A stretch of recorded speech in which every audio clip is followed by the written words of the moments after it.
በቅድሚያም ርዕሶቹን እንሆ። በሰሜን ኢትዮጵያ ጦርነት የወደሙት የአፋር ክልል የመሠረተ ልማት አውታሮች እስካሁን አለመጠገናቸውን ነዋሪዎች አስታወቁ። የረብቲና የአብዓላ ወረዳዎች ነዋሪዎች እንዳሉት የስልክ፣ የኢንተርኔት፣ የመብራት አገልግሎት፣ የትምህርትና የጤና ተቋማት ባለመጠገናቸው ነዋሪው እየተቸገረ ነው። የተቀበሩ ፈንጂዎች ደግሞ ሕፃናትን እየገደሉ ነው።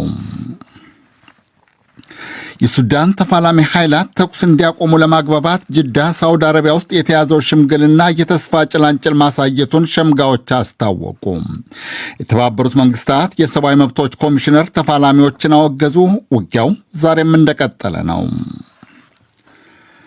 ጦርነት፣ ግጭትና የተፈጥሮ መቅሰፍት ከቤት ንብረቱ ያፈናቀለው ሕዝብ ቁጥር ታይቶ በማይታወቅ ደረጃ ማሻቀቡን አጥኚዎች አስታወቁ። የተፈናቃዩ ቁጥር ከ71 ሚሊዮን በልጧል። በርካታ ሕዝብ ከተፈናቀለባቸው 10 ሀገራት አንዷ ኢትዮጵያ ናት። ዜናው በዝርዝርም በሰሜን ኢትዮጵያ ጦርነት ወቅት ክፉኛ የወደሙት የአፋር ክልል የመሠረተ ልማት አውታሮች እስካሁን አለመጠገናቸውን ነዋሪዎች አስታወቁ። በተለይ የረብቲና የአብዓላ ወረዳዎች ነዋሪዎች እንዳሉት በጦርነቱ የወደሙት የስልክና የመብራት መስመሮች፣ የጤናና የትምህርት ተቋማት በአብዛኛው አልተጠገኑም። የስልክና የኢንተርኔት አገልግሎቶች ባለመጠገናቸው ነዋሪው አንዱ ከሌላው ጋር ለመገናኘት ብዙ ኪሎ ሜትሮችን ለመጓዝ ይገደዳል። የትምህርት፣ የጤናና የኤሌክትሪክ ተቋማትን በመውደማቸው ወትሮም በቅጡ ያልተስፋፋውን የመሠረተ ልማት አገልግሎት እያሽመደመደው ነው። ትምህርት ቤቶችም ይሁን ሌሎች መሰረተ ልማቶች እንገነባለን ብለው ያለው የሆነ አካል እስካሁን ወደ ተግባር ያልገባበት የሆነ ሁኔታ ነው ያለው። መብራት የምናገኘው ከትግራይ ክልል ነበር። ቢያንስ መብራት አሁን የለንም። መብራት ከተቋረጠ ወደ 3 ዓመት። ብር ባለው ሰው ጀነሬተር ገዝቶ በጀነሬተር እየተጠቀመ ነው። አሁን ለምሳሌ አንድ ሞባይል ቻርጅ ለማድረግ 50 ብር ነው የምትከፍለው። የአፋር የሰብአዊ መብቶች ድርጅት በበኩሉ በጦርነቱ ወቅት በክልሉ የተጠመዱ ፈንጂዎች ባለመምከናቸው ባለፉት ጥቂት ሳምንታት ውስጥ ብቻ 50 ሕፃናት በፈንጂ አደጋ መሞታቸውን አስታውቋል። ዜና መጽሔታችን በዚህ ጉዳይ ላይ ዝርዝር ዘገባ አለው። የሱዳን ተፋላሚ ኃይላት ተወካዮች ጅዳ ሳውዲ አረቢያ ውስጥ የሚያደርጉት ድርድር የተስፋ ጭላንጭል መፈንጠቁን ዲፕሎማቶች አስታወቁ። ተፋላሚዎች የሰብአዊ እርዳታ ለማቅረብ ተኩስ እንዲያቆሙ የተለያዩ መንግስታትና ዓለም አቀፍ ድርጅቶች የሚያደርጉት ግፊት እንደቀጠለ ነው። የሁለቱን ወገኖች ተወካዮች ጅዳ ሳውዲ አረቢያ ውስጥ የሚያደራድሩት የሳውዲ አረቢያና የዩናይትድ ስቴትስ ዲፕሎማቶችም ተፋላሚዎች ተኩስ እንዲያቆሙ ጫና እያደረጉ መሆናቸው ተነግሯል። ሮይተርስ ዜና አገልግሎት ስማቸው መነገሩ ያልፈለጉ አንድ የአሜሪካ ዲፕሎማትን ጠቅሶ እንደዘገበው ተደራዳሪዎች ተኩስ እንዲያቆሙ ከፍተኛ ግፊት ከተደረገባቸው በኋላ መጠነኛ መለሳለስ አሳይተዋል። ይሁንና ተፋላሚ ኃይላት በየፊናቸው የሚሰጡት ይፋዊ መግለጫ አሁንም የተካረረ ነው። ጀኔራል አብዱልፈታህ አልቡርሃን የሚያዙት የሱዳን መከላከያ ሰራዊት ከፍተኛ መኮንን ጀኔራል ያሲር አልአታ የጅዳው ድርድር የፈጥኖ ደራሹን ጦር ትጥቅ በማስፈታት ላይ ማተኮር አለበት ይላሉ። ጀኔራል መሐመድ ሐምዳን ዳግሎ ወይም ሐሚት የሚያዙት ጦር ባወጣው መግለጫ ደግሞ የርዕሰ ከተማ ካርቱምን አብዛኛ አካባቢዎች ተቆጣጥሬያለሁ ብሏል። መግለጫው በገለልተኛ ወገን አልተረጋገጠም። ይህ በእንዲህ እንዳለ የተባበሩት መንግስታት ድርጅት የሰብአዊ መብቶች ምክር ቤት የሱዳኑ ጦርነት በሰላማዊ ሰዎች ላይ በሚያደርሰው ጉዳት ላይ ዛሬ ሲነጋገር አርፍዷል። የተባበሩት መንግስታት የሰብአዊ መብቶች ከፍተኛ ኮሚሽነር ፎልከር ቱርክ ስብሰባው ከመጀመሩ በፊት በሰጡት መግለጫ ተፋላሚ ኃይላትን እኩል አውግዘዋል።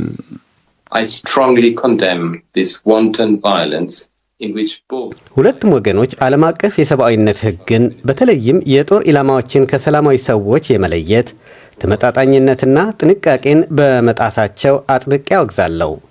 የሱዳን መከላከያ ጦር ከፍተኛ ሕዝብ የሚኖርበትን አካባቢ በተዋጊ አውሮፕላኖችን ሳይቀር ደብድበዋል።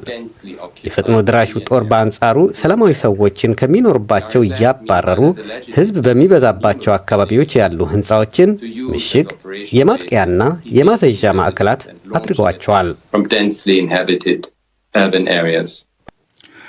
ባለፈው ሚያዝያ 7 በተጀመረው የሱዳን የእርስ በርስ ጦርነት ከ600 በላይ ሰዎች ተገድለዋል። ከ5000 የሚበልጡ ደግሞ ቆስለዋል። 700,000 ሕዝብ ተፈናቅሏል። 150,000 ደግሞ ወደ የጎረቤት ሀገራት ተሰዷል።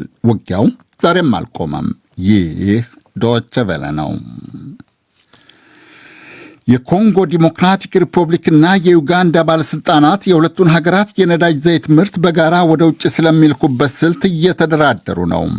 ዩጋንዳ እንደ ግሪጎሪያኑ አቆጣጠር በ2025 ማምረት የምትጀምረውን ነዳጅ ለውጭ ገበያ የምታቀርብበት ቧንቧ እየዘረጋች ነው። የምስራቅ አፍሪቃ የድፍድፍ ነዳጅ ቧንቧ በተባለው መስመር መዘርጊያ $3.5 ቢሊዮን ይፈጃል። ቧንቧው 1445 ኪሎ ሜትር ይረዝማል። ኮንጎ ዲሞክራቲክ ሪፐብሊክ ደግሞ በምዕራባዊ ድንበሯ በኩል አልፎ ታንዛኒያ ህንድ ውቅያኖስ ወደብ የሚደርሰው የዩጋንዳ ቧንቧ አልበርቲና ግራባን ከተባለው ግዛቷ የምታመርተውን ነዳጅ እንዲያስተላልፍላት ትፈልጋለች። የሁለቱ ሀገራት የነዳጅና የኃይል ሚኒስትሮች በጉዳዩ ላይ እየተነጋገሩ መሆናቸውን በየፊናቸው አስታውቀዋል።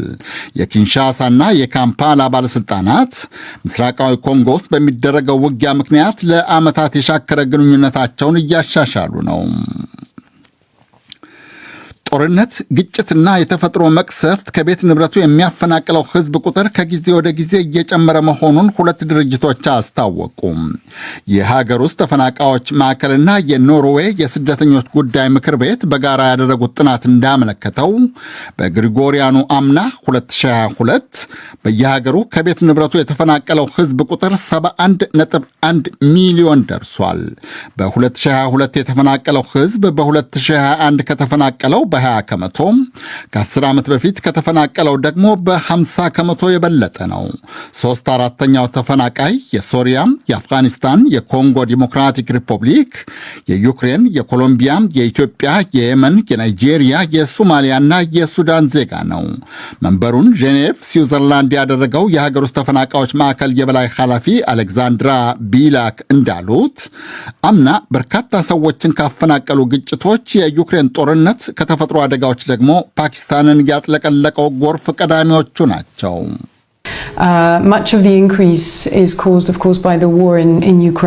እርግጥ ነው ቁጥሩ በከፍተኛ ሁኔታ እንዲጨምር ካደረጉት ቀዳሚዎቹ የዩክሬን ጦርነትና የፓኪስታን ጎርፍ ናቸው።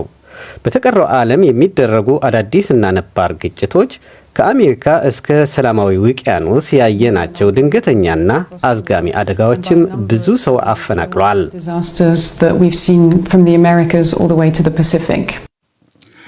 የዩክሬኑ ጦርነት 17 ሚሊዮን፣ የፓኪስታንን ጎርፍ ደግሞ 8 ሚሊዮን ሕዝብ አፈናቅለዋል።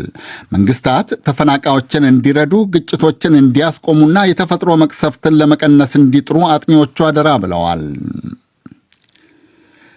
የዩክሬን ጦር በሩሲያ ጠላቱ ላይ አጸፋ ጥቃት የሚከፍትበትን ጊዜ ማራዘሙን የዩክሬን ፕሬዝደንት አስታወቁም። የዩክሬን ጦር በያዝነው ጸደይ በሩሲያ ጦር ላይ መጠነ ሰፊ አጸፋ ጥቃት እንደሚከፍት በሰፊው ሲነገር ነበረ። የዩክሬን መከላከያ ሚኒስትር ኦሌክሴይ ሬዝኒኮቭም ጦራቸው ለአጸፋ ጥቃት ዝግጅቱን ሁሉ ማጠናቀቁን ባለፈው ወር አስታውቀው ነበረ። የብሪታንያው ማሰራጫ ጣቢያ ቢቢሲ ፕሬዝደንት ቮልዲሚር ዜሌንስኪን ጠቅሶ እንደዘገበው ግን ያጸፋው ጥቃት ጊዜ ተራዝሟል። ዜሌንስኪ እንዳሉት ጥቃቱ በተያዘለት ጊዜ ቢጀመር ዩክሬን ማሸነፉ አይቀርም። ይሁንና ብዙ ሕይወት ይጠፋል። ዜሌንስኪ ትናንት ማታ ለሕዝባቸው ባደረጉት ንግግር ግን ለጠላታችን ቅንጣት መሬት አንተውም በማለት ዝተዋል።